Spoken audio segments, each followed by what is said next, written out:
Le gouverneur de la province du Haut-Katanga, Jacques Yabula Katoué, est très préoccupé par le social de ses administrés victimes des incendies. Après sa visite du marché de Kamalondo qui a pris feu mercredi dernier, Jacques Yabula Katoué a instruit la commissaire provinciale aux affaires sociales, Mireille Kilufiangandoué, de faire le suivi. Accueilli par le bourgmestre de Kamalondo, Kalwa Kalunga, Mireille Kilufiangandoué a fait le tour avant d'échanger avec les marchands victimes sur l'attention particulière que le gouverneur de province, Jacques Yabula Katoué, accorde à leur cas. De là, la commissaire provinciale aux affaires sociales, Mireille Kilufiangandoué, est allée remettre aux 142 familles du camp avancé des forces armées de la République démocratique du Congo, victimes de l'incendie de la nuit du vendredi au samedi, des vivres et non-vivres. Jacques Yabula Katoué vient donc de mettre à leur disposition des friperies, des bâches, des couvertures, des sacs de farine, de maïs, des cartons de poulet et d'huile de table. Mireille Kilufiangandoué a remis ses lots au commandant du camp. Ce membre du gouvernement, Jacques Yabula Katoué, a aussi visité la partie incendiée, échangé avec les élèves et étudiants du camp et victimes de cet incendie avant de s'exprimer. Le gouverneur de la province, Jacques Yabula Katoué, qui est un homme du social, qui ne fait que relayer la vision du chef de l'État, qui est le peuple d'abord. Et quand le peuple est dans la souffrance, comme nous venons de vivre, alors le gouverneur ne pouvait pas rester insensible devant cette situation. C'est pourquoi il nous a dépêchés d'urgence pour essayer d'intervenir dans ces moments très difficiles, des moments très douloureux. Le commandant du camp a remercié le gouverneur de province Jacques Yabula Katoué et son gouvernement provincial. Sauti mina kuonayo, mina shukuru Mungu sana kuona mama excellence anatupatia message ginji guverneur na mutuma. Vraiment tunashukuru sana. Tulipata msiba ya nguvu sana, manyumba inalungula, vitu vinalungula, chakula basodi inalungula, tunafisha na watoto na mwanamke bibi ya soda. Tunafurahi sana kuona gouvernement provincial inatuangalia mwai magharibi, inatuletea chakula, inaleta manguo, inaleta mabashi. Vraiment na mimi nashukuru sana na mimi narudisha message kwa gouverneur wa province. Merci beaucoup, asante sana. Na sisi tunajua kama tuko na bazazi kuona tunapata probleme banatukumbuka kuya kutuangalia. Merci beaucoup. C'est fait, les travaux de construction de la route de contournement de la ville de Likasi viennent d'être lancés ce lundi 4 juillet 2022 par le gouverneur de province Jacques Yabula Katoué à partir du village Katouzembe sur la route de Kolwezi. Témoin de cet événement, le maire de Likasi, Petro Kapande, quelques députés provinciaux, les membres du conseil de sécurité et la population locale visiblement satisfaite de ce projet de construction. À bord d'un bulldozer, le gouverneur de province a à titre symbolique donné le coup d'envoi des travaux sous les acclamations de la population. La construction de la route de contournement de la ville montagneuse aura une longueur de 22 km. L'objectif consiste à protéger les routes de la ville de Likasi. Seuls les camions poids lourds doivent commencer à emprunter ce tronçon, a précisé le gouverneur de province. Nous étions préoccupés depuis un certain temps par l'état de route de la ville de Likasi, particulièrement au centre-ville. Et aujourd'hui, nous avons trouvé une solution. La solution consistait premièrement à construire une route de contournement. L'option, c'est d'avoir 2 routes de contournement, mais nous venons de commencer d'abord avec une route de plus ou moins 22 km et qui va accueillir les tracts qui viennent de Kolwezi. Ça va permettre à ce que les routes qui sont au centre-ville soient plus ou moins dégagées. Ensuite, le chef de l'exécutif provincial est allé se rendre compte de la pose du gazon synthétique sur le terrain du stade de Chitourou. Ici, les travaux évoluent sans difficulté et dans 20 jours, l'aire des Jeux sera opérationnelle, a confirmé l'entrepreneur commis à ces travaux. Satisfait, Jacques Yabula Katoué promet aux habitants de la commune de Chitourou un terrain moderne. Les travaux ont commencé depuis un temps et puis actuellement la pelouse est là et donc il y a encore des travaux qui restent qui consistent à clôturer le terrain et aussi à poser la pelouse. Et aujourd'hui nous sommes déjà à cette étape de la pose de la pelouse. Pour chuter, l'autorité provinciale, accompagnée des autorités de la ville de Likasi et de la commissaire provinciale au sport, a visité le terrain de basketball dénommé Jacques Yabula Katoué. Les travaux sont à l'étape de finition. Ainsi prend fin votre visite de travail dans la ville montagneuse. Ces élèves du lycée Lubusha de Luisha dans les territoires de Kambove, accompagnés d'autres élèves des écoles catholiques de Lubumbashi, ont assiégé l'esplanade du bâtiment du gouvernorat du Haut-Katanga ce jeudi 7 juillet 2022. Les lycéens de Lubusha dénoncent la proximité avec les installations des usines minières chinoises et se disent victimes de la pollution causée par ces entreprises. Elles ont porté toutes ces doléances au vice-gouverneur Jean-Claude Kamfa Kimimba. Il y a trop d'explosifs, le bâtiment de l'internat, ça a trop de fissures, il y a trop de pollution de l'air, la poussière. Parfois, si on les suivait, les uniformes, ça s'est salé avec la poussière. Si une fois il est lancé l'arme d'explosion. Aujourd'hui, il y a des sociétés minières qui viennent exploiter cette région de l'éducation de la jeune fille. Donc nous sommes ici pour plaider pour cette jeune fille, que l'éducation de la jeune fille puisse être promue. Le vice-gouverneur, sensible aux cris des apprenantes, a promis une solution après consultation avec différents responsables et décideurs du secteur. Nous allons nous réunir, je crois, le plus tôt que possible. Pour moi, ça doit être demain. Et nous allons analyser les problèmes que vous avez et nous allons trouver une solution dans l'immédiat. Parce que pour vous les élèves, votre travail c'est étudier. Étudier dans de meilleures conditions, étudier sans être dérangé, afin que vous puissiez aussi bâtir votre avenir. Donc, il nous appartient à nous de résoudre les problèmes qui se passent à Luisha. Soyez rassurés et soyez sûrs que vous avez frappé à la porte qu'il faut. La menace d'invasion du lycée Lubusha par les entreprises minières n'a que trop duré. C'est un dossier qui existe depuis plusieurs années. Eux aussi ont été bénéficiaires de la subvention en intrants agricoles. Le ministre provincial de Finances, Bruno Kosele Choma Choma, et les députés provinciaux Roger Assamba ont remis leur part de maïs due au gouvernement provincial ce jeudi 7 juillet 2022. Le ministre provincial de l'Agriculture, Pêche et Élevage, Arce Joseph Kayumba, a encouragé cette démarche qui sert de modèle à tous. 90 sacs pour le ministre provincial des Finances en province et 50 sacs pour l'élu du peuple. Tels sont les sacs de maïs remboursés. Pour sa première année expérimentale, Bruno Kosele Choma Choma se dit ne pas être épargné à la norme du remboursement, bien qu'étant membre du gouvernement provincial. Il a appelé ses pairs à faire comme lui. Et j'encourage aussi aux agriculteurs qui ont bénéficié de la subvention du gouvernement provincial de procéder au remboursement. Ça va permettre au gouvernement provincial encore de subventionner davantage.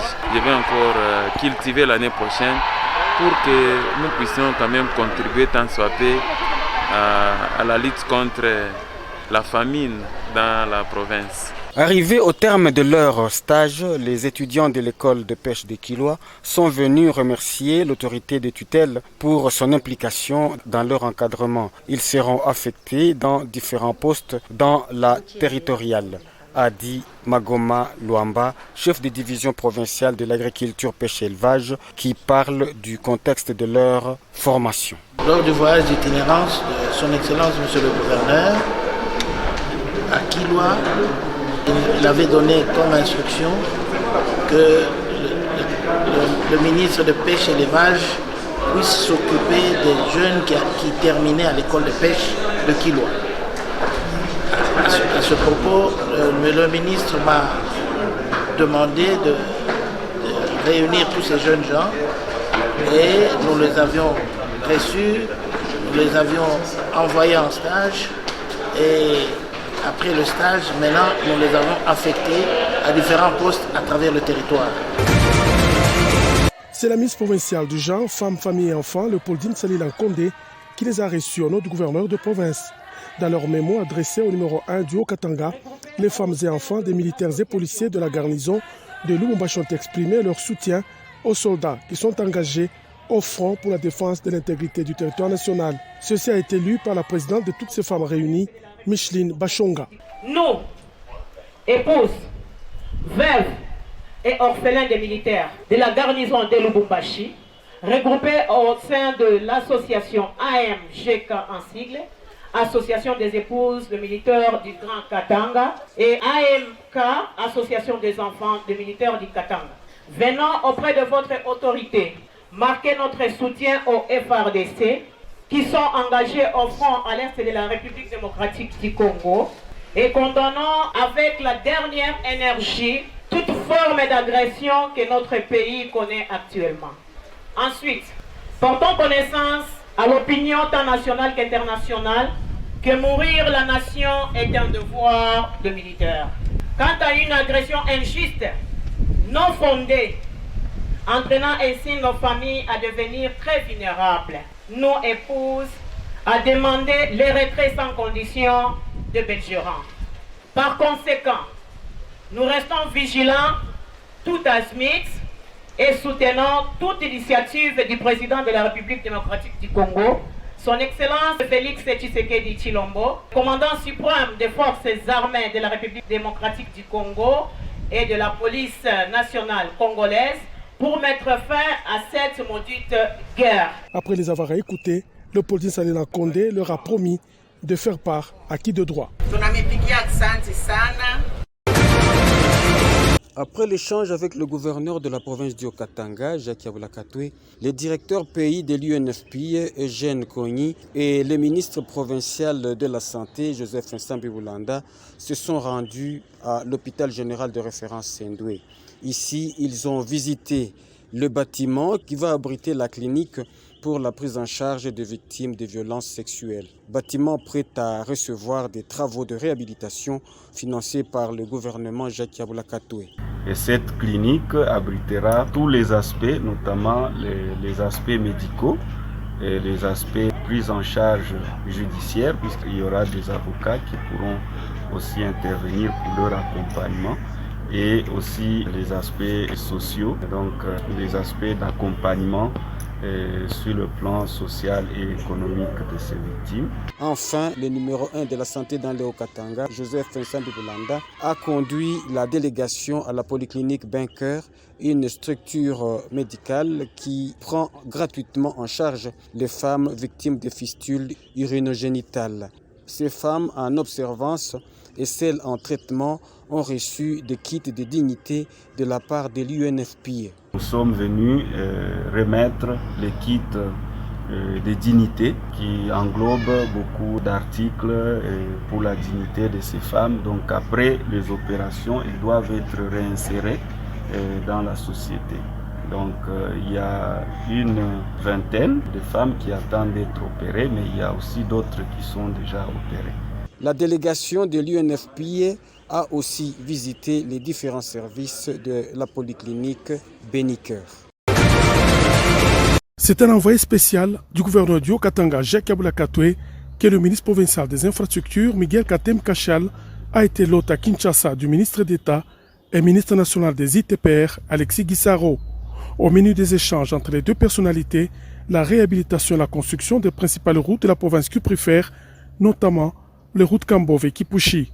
Le ministre provincial des infrastructures du Haut-Katanga, Miguel Katem Kachal, souligne ici l'importance socio-économique de ces artères. Comme vous savez, Kipushi, c'est parmi les territoires aussi stratégiques, parmi des zones minières de la province du Haut-Katanga. Et sur ces, le gouverneur des provinces a préféré développer les territoires de Kipushi en passant par cette route qui est vraiment une route à caractère social et économique, afin de pouvoir matérialiser la vision du chef de l'État qui est de mettre l'homme au centre de tout, développer les infrastructures. Le gouvernement central et provincial cofinanceront ces travaux, d'où ces satisfaits du ministre provincial Miguel Katem Kachal quant à l'appui de Kinshasa aux actions du gouvernement Kiaboula. Nous tenons vraiment à remercier son Excellence Monsieur le Premier ministre ainsi que les ministres d'État pour ses soutiens et cet appui au gouvernement provincial du Haut-Katanga. Le Haut-Katanga vibre pendant cette saison sèche. De nombreux chantiers ont pris une vitesse de croisière. Jacques Kaboula et son gouvernement marchent au pas de la matérialisation de la vision du chef de l'État, Félix-Antoine Tshisekedi. Le gouvernement provincial du Haut-Katanga veut réduire sensiblement le taux d'accidents de circulation routière causés par les pannes techniques des véhicules. Voilà la raison de cette visite du commissaire provincial au transport, Robert Kawissa, dans les 4 centres de contrôle technique de Lubumbashi. Cette ronde du commissaire a commencé par le centre Ufundi, situé dans les installations de la Cité des Jeunes, où Robert Kawissa s'est imprégné du fonctionnement et des conditions pour délivrer le document, un service qui profite également à la CED de la province. Par la suite, le commissaire provincial a poursuivi le même travail à Bianchi, à l'INPP, pourchuté par le centre d'Emoura. Partout où il est passé, Robert Kawissa a insisté sur l'écart entre les véhicules réellement en bon état et le nombre de documents du contrôle technique délivrés sur le terrain pour garantir la sécurité routière. Il est question de la sécurité routière, n'est-ce pas, qui est d'ailleurs l'une des préoccupations du président de la République, l'Excellence Félix Antoine Tshisekedi Tshilombo, soutenu en province par les vaillants gouverneurs, l'honorable Jacques Kabula Wandani. Ce sont des centres de contrôle non seulement techniques, mais c'est beaucoup plus des centres de contrôle physique. Tous ceux qui détiennent des véhicules, qui leur est obligé de passer dans des centres de contrôle technique, de contrôle physique, pour essayer, tant soit peu, de lutter contre les accidents dus aux pannes techniques des véhicules. Et c'est un avertissement que nous leur lançons et nous leur demandons de se mettre en règle avec les services techniques, parce que dans les jours à venir, nous allons passer à un contrôle de telle manière que tous ceux-là qui ne seront pas en règle auront à subir la rigueur de la loi. À l'issue de cette visite d'itinérance, ce membre de l'exécutif provincial s'est rendu compte que la majorité du chara automobile en circulation à Lubumbashi ne passe pas au contrôle technique. Il a par ailleurs demandé aux automobilistes de se mettre en ordre avec les services de contrôle technique, car le gouvernement provincial entrevoit un contrôle dans les jours qui suivent. L'artiste et musicien du gospel Mike Flore et son groupe comptent organiser à Lubumbashi une grande célébration chrétienne dénommée Adorer malgré tout. Une célébration à laquelle les Luchois sont conviés à prendre part afin d'adorer Dieu. Selon l'artiste, Dieu est à mesure d'amener la calmie dans la partie orientale de la RDC et répondre à tous les besoins des Congolais à travers l'adoration. Nous, en tant qu'enfants de Dieu, nous avons les yeux ouverts et nous voyons combien le diable est en train de vouloir mettre la distraction. Et nous, en tant qu'adorateurs, la Bible dit, lorsque vous élèverez le Fils de l'homme, vous connaîtrez ce qu'il est. C'est quand on élève Dieu, que Dieu s'élève pour combattre, que Dieu s'élève pour agir. Et lorsque Dieu est adoré, il descend et il agit dans la globalité. Lorsque nous élèvons Dieu, Dieu va s'élever aussi pour s'occuper de tout. En second lieu, Immaculée Bagabe s'est entretenue avec les femmes responsables de l'ASBL Elongia Congo, une organisation qui a pour objectif de promouvoir et pérenniser la culture congolaise. Cette structure organisera une formation à l'intention de jeunes filles de 6 territoires de la province du Haut-Katanga sur la gastronomie, l'environnement et l'habillement dans l'unique but de conserver la culture oubliée par la plupart des jeunes, et c'est la suite au mixage des communautés, a dit Jackie Kabedi, l'une des responsables de Elongia Congo. Le meilleur de participants seront présentés au public le 5 août prochain. Elongia Congo, c'est la promotion et la pérennisation de la culture congolaise d'origine. Et puisque nous sommes dans le Haut-Katanga, nous allons considérer cette province comme notre zone pilote. Et là, nous souhaiterions vraiment avoir les jeunes de 12 à 35 ans des 6 territoires du Haut-Katanga. Mais ils ne seront pas seuls, puisque nous voulons que ce soit une information, un échange, une découverte des cultures congolaises d'origine. Les 25 autres provinces du Congo seront les bienvenues, juste pour accompagner la province du Haut-Katanga. Mais les filles des 6 territoires seront les vraies ambassadrices de la culture du Haut-Katanga d'origine. Les filles d'autres provinces de la RDC vont accompagner celles du Haut-Katanga, province pilote, pour échanger des cultures. Cette rencontre aura pour thème l'originalité des cultures, portail du développement.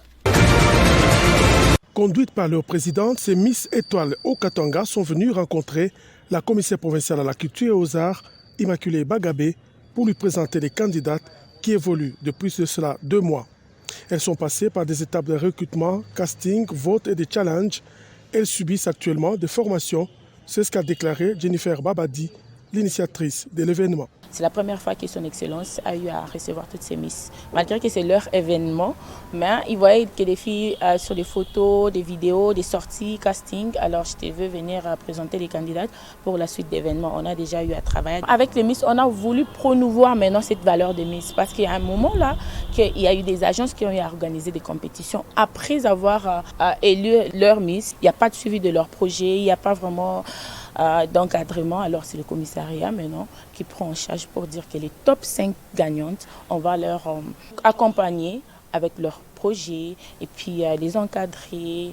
Heureuse de l'accompagnement de la commissaire provinciale à la culture dans ce qu'elles font, les Miss Étoiles au Katanga ont dit merci à l'autorité provinciale. Pour son Excellence Madame Immaculée, je la remercie pour cette grande vision parce que nous, à un temps, les Miss ont été délaissés et maintenant, lorsque nous voyons qu'une grande autorité s'élève pour soutenir une telle chose, alors c'est encourageant, on lui dit merci beaucoup. C'est alors que parmi elles figurent des Miss vertes, indépendantes, Okapi et autres.